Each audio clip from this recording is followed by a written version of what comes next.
Hello and what is up? I am Charlotte Redeker and I'm here with Eli Moist this week for your episode of GlobeZ.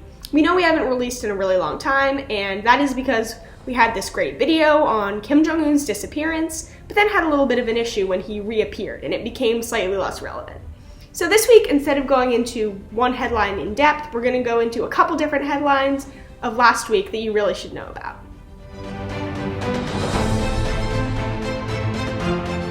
First on the docket today is one of my favorite things and activities behind sleeping, which is food and eating. Unfortunately, eating has become a little bit more challenging lately. When most people look at the grocery store shelves, they may think they're empty because of a food shortage, when in reality, the reason my Stop & Shop never has the TP or the napkins I need anymore is actually because of hoarders and supply chain interruptions. In fact, some dairy farmers have had to literally dump excess milk they haven't sold down the drain. Here's what's happening. Farmers and food producers have kept their production high, at least so far, and restaurants, schools, and other organizations' demand for that supply has gone down and pretty much ceased to exist, while grocery store demand has stayed the same or maybe slightly decreased. The reason why it would actually decrease is because some grocery stores are worried about hoarders. For example, if my Stop & Shop bought a bunch of milk and then 3 or 4 hoarders came in and bought it all, then they would have nothing else for everybody else. So what they're doing is they're limiting their shipments and they're buying less, and then they're restocking the shelves more often. So this actually decreases the demand, which essentially means that there's a lot of food that's just sitting there going bad at different farms. Recently, the United Nations has delivered a report that has said food shortages due to coronavirus have been minimal, but they warn of a major disruption coming soon that, you guessed it, would hit lower income countries hard. US-China tensions have also shot up. The US, or shall I say Donald Trump, has said that the virus originated in a Chinese lab. China and US intelligence agencies have both denied this. The US has also said that China did not accurately report information about the severity of the virus initially. A Chinese foreign minister has claimed that the virus originated in the US, not China. While I'm confused about a few of these claims, government conspiracy theories, am I right?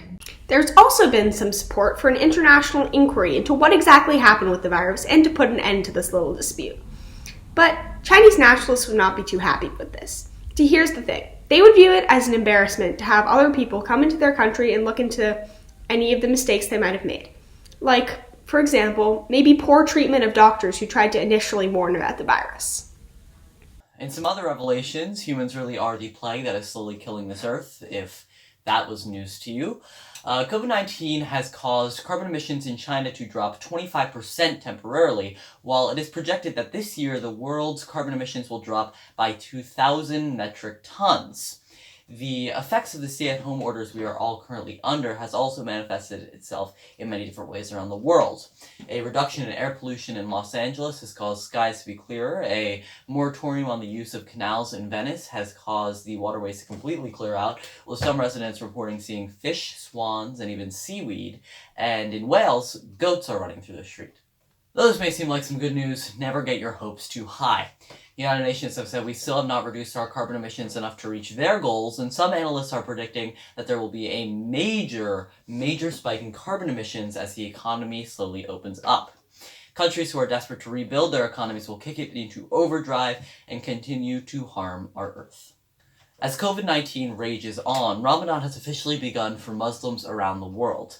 For those who don't know, Ramadan is a time for increased faith and increased connection with Allah, or God, and practices include fasting during the day. At dusk, there are often very large public feasts hosted by benefactors and authorities, but these feasts have been largely banned around the Muslim world. Feasting has become a private affair, and the normal, very social holiday has become fairly reserved, putting a damper on the celebration. Healthcare workers have also found that it's very hard to balance daily fasting, daily prayer, and also very long hospital shifts. There are some concerns as to whether fasting will decrease immunity to COVID-19, but no definitive results have been found, so daily fasting practices will continue.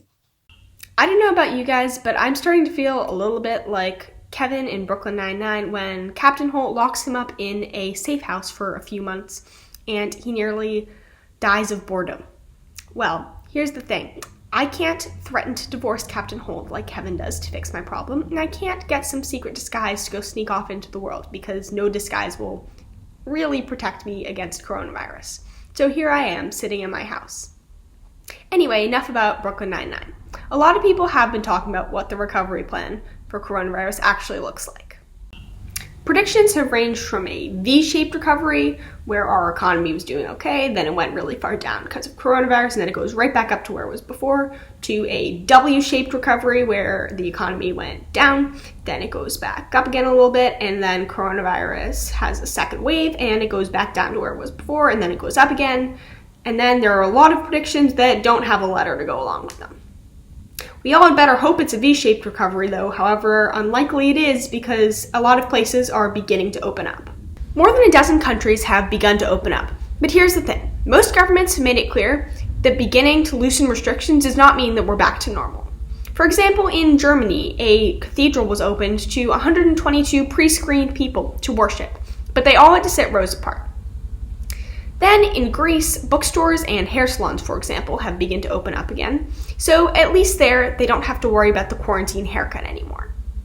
There have been a lot of other countries that have opened up various institutions as well, like have begun to open up schools, etc. But really, it's not a return to normal.